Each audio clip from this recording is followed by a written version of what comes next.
bensin, ada bensin mau dibakar. Ini bensinnya masih ada.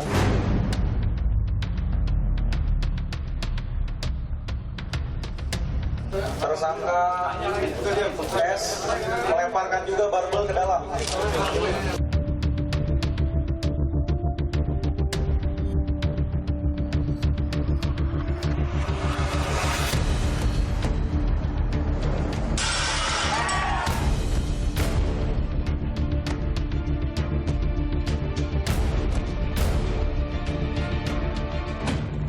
Saya akan masuk ke dalam sebuah base camp perkumpulan pemuda. Ikuti saya, saudara. Terima kasih, saya izin ke dalam ya. Oh, ini, permisi Pak. Ini sempat masuk ke pengadilan. Kasus apa Bang Hunter? 170 pengeroyokan. Coba Anda lihat saudara, ini luar biasa nih. Tidak pakai head protector, pelindung kepala, langsung kena ini. Boleh tahu nggak Bu Marcel? Dari situ Bu Marcel dapat berapa persen? Saya ikut kemudian ke jasa penagihan itu. Yes. Boleh Bu Marcel? Ya.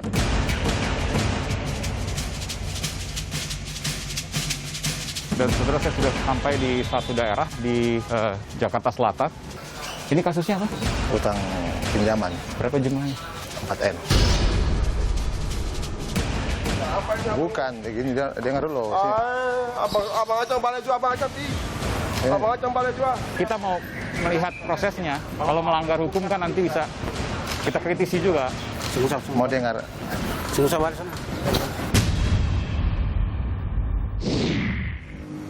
Saudara, kasus John K. membuka mata bahwa premanisme masih ada, bahkan terkadang merajalela. Senjata api hingga pedang panjang dimilikinya entah dari mana. Masih dalam penyelidikan dan belum berhasil disita. Tapi ada kisah yang lain. Mereka yang berbenah keluar dari lembah hitam menuju dan menata kehidupan yang lebih tentram.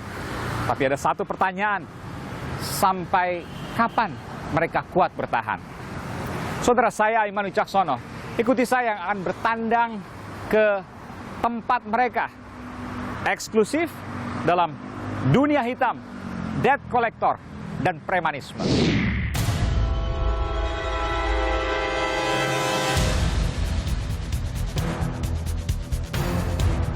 Seolah ada perang, Wai.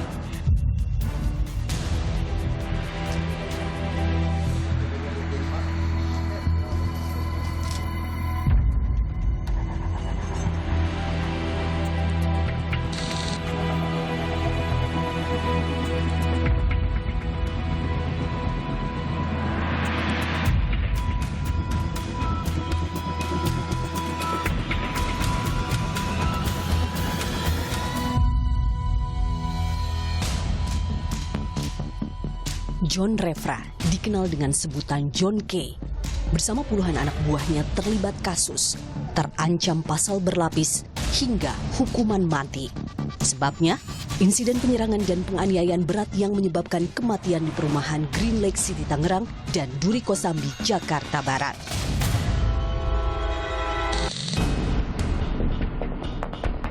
Dalam reka adegan yang digelar di kantor Polda Metro Jaya terungkap, ada pemufakatan jahat sebelum penyerangan terjadi.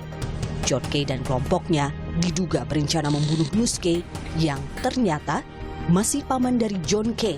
meski hampir seusia. Polisi meyakini ada perencanaan yang diwujudkan terkait kasus pembunuhan ini. Kelompok John K. bergerak menyerang rumah Nus K. di klaster Australia perumahan Green Lake City, Tangerang. Dalam perjalanan, rombongan terlebih dahulu menganiaya hingga tewas salah satu kerabat Nus K. di Duri Kosambi, Jakarta Barat. Justus Korwing Rakahbau alias Erwin meregang nyawa setelah dianiaya secara brutal. Setelah menganiaya Erwin, rombongan melanjutkan perjalanan ke rumah Nus K. menggunakan 4 mobil. Menodongkan senjata api ke satpam, anak buah John K. menerobos masuk perumahan. Namun, sesampainya di rumah Nus K., para pelaku tidak mendapati target. Nus K. tidak berada di rumah. Nus K. pergi menuju ke Duri Kosambi hendak melihat Erwin saat mendengar ada korban tewas. Tak menemui Nus, kelompok John K. merusak rumah dan seisinya. Kala itu istri dan anak Nus K. berhasil menyelamatkan diri.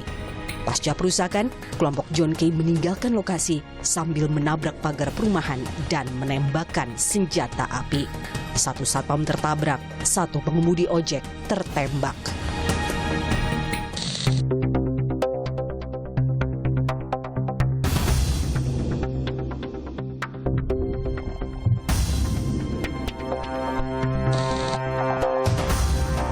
Kejadian premanisme jalanan ini sontak jadi perhatian seantero negeri. Apa yang melatar belakangi pertikaian maut 2 kerabat dari Pulau K, Maluku Tenggara? Ini dilandasi ataupun berdasarkan permasalahan pribadi antara saudara John K dengan Nus K. Ya,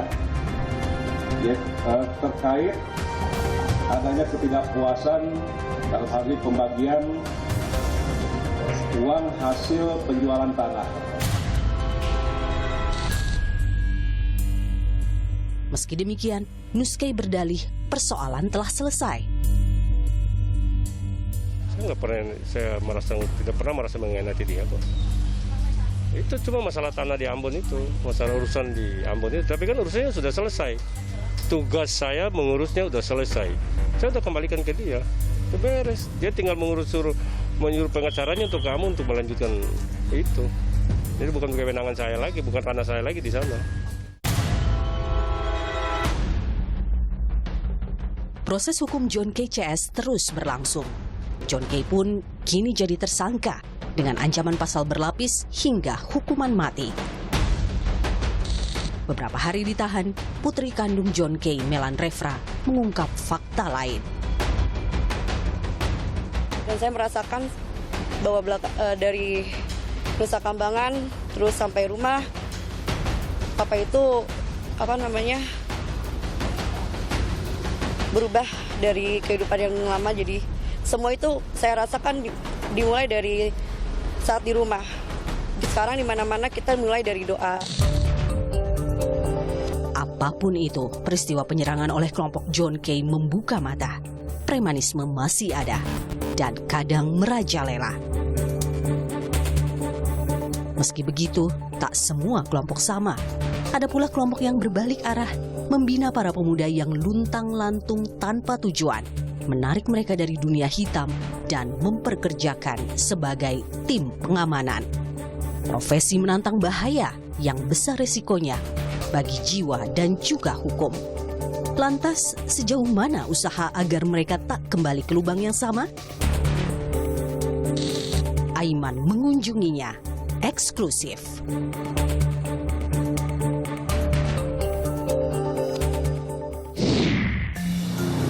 Saudara, saya berkeliling di Jakarta dan sekitarnya. Saya ingin mencari sebuah tempat perkumpulan pemuda. Dan saya mendapatkan di salah tempat di Jakarta Selatan ini, perkumpulan pemuda. Yang saya dapatkan informasinya, banyak dari perkumpulan pemuda ini yang dulunya terjerembab dalam lembah hitam. Bagaimana sekarang ia hidup dan bagaimana kemudian ia bertahan. Saya akan masuk ke dalam sebuah base camp perkumpulan pemuda. Saya akan mencari pimpinannya untuk kemudian saya berbincang dengannya. Ikuti saya, saudara, eksklusif di Aiman. Pakai masker semua nih. Saya izin, Aiman Kompas TV. Ini dari Satu Darah ini. Satu Darah, oke. Baik, saya izin untuk masuk ke dalam. Mungkin ada pimpinannya di sini, Pak, ya. Pak. Dan ini, Anda bisa melihat, saudara, ini adalah salah tempat perkumpulan pemuda, tapi mereka tertib menggunakan masker, ya. Terima kasih, saya izin ke dalam, ya. Oh, ini, permisi, Pak. Permisi. Ini dengan Bang siapa ini? Bang Sandi, oke. Wah, ini paling gede. Ini lagi latihan gimana, Bang? Ya, ini kita punya base camp. Oke. Di dalam ada tempat olahraga, meeting. Pokoknya tempat berkumpul. Tempat berkumpul. Dan biasanya naik motor juga nih? Ya, kita klub motor. Klub motor juga ya? Luar biasa. Klub motor juga, klub bela diri juga? Ada. Tapi saya mau tanya, debt collector juga? Pak, ada beberapa teman yang... Oh, ada beberapa teman? Oke, nanti saya akan berbincang dengan pimpinannya soal ini. Izin ya, Bang, ya? Permisi. Wah, ini langsung disambut. Terima kasih, terima kasih. Baik. Bung Marcel Riri Hena. Betul. Bung Marcel ini adalah pimpinan dari base camp di Satu Darah ini ya. Saya boleh sebutkan apa? Ketua atau apa? Oh, saya nasional Asia. Oh, dia Asia ini? Iya. Luar biasa. Asia satu darah. Satu darah.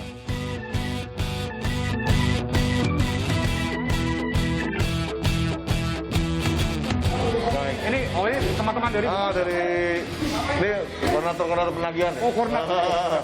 Ya. Benar. Ini koordinator penagihan. Saya agak merinding juga nih, Bang. Ini Bung siapa namanya, Bu? Naldo. Bung Naldo. Ini semua dari Maluku semua? Maluku. Maluku Ya. semua. Nah, ini bagian keamanan. Kalau ini koordinator keamanan. Oh, siap. Di security-nya SPD. Perusahaan penyedia jasa keamanan. Oh, Ya. oke. Yang berseragam biasa ya? Berseragam. Oke. Jadi semua tersertifikasi resmi ya? Ya. Baik. Bahkan teman-teman juga ini tersertifikasi semua. Bahkan penagihan juga Ya, dari OJK ya. Oke, dari OJK, Otoritas Jasa ya. Keuangan, luar biasa. Jadi semua abang-abang ini, saya boleh katakan ya, debt collector, betul ya? Tapi OJK, ada sertifikasi dari OJK. Oke, saya ingin tanya, ini kalau orang bicara debt collector, biasanya tidak lepas dari pernah, ya saya ngatakan, pernah ke lembah hitam. Betul demikian? Betul. Ada ya, beberapa orang, hampir sebagian lah ya, yang pernah ada di dunia hitam. Tapi mereka ingin melakukan hal-hal yang baik, terutama untuk masa depan keluarga mereka kan. Salah satunya mungkin siapa? Abang siapa nih? Hunter. Oke, Bang Hunter. Bang Hunter juga dari Maluku juga. Dari mana Maluku tepatnya? Dari Kota Ambon ya. Ini sempat masuk ke pengadilan. Kasus apa Bang Hunter? 170 pengeroyokan. Kasusnya di mana itu waktu itu? Oh, masalah penagihan juga. Oke. Berapa lama dihukum, divonis waktu itu? 10 bulan, 10 bulan percobaan. Tapi kemudian yang jelas masa lalu itu tidak penting. Jadikan pelajaran yang kemudian ke depan dan sekarang berbenah. Profesional. 20 tahun. Sudah punya keluarga? Anak berapa? Anak 3. Paling besar? Sudah kuliah? Luar biasa. Jadi ini kalau Bung Hunter sendiri pendidikan terakhir? SMA. Anak harus lebih tinggi ya. Saya harus tanyakan ini. Sebagian besar dari mereka dulunya pernah terjebak ke lembah hitam. Betul? Sebagian besar betul. Bahkan sampai katakanlah penganiayaan berat sampai kematian sekalipun mereka ada yang kemudian pernah melakukannya.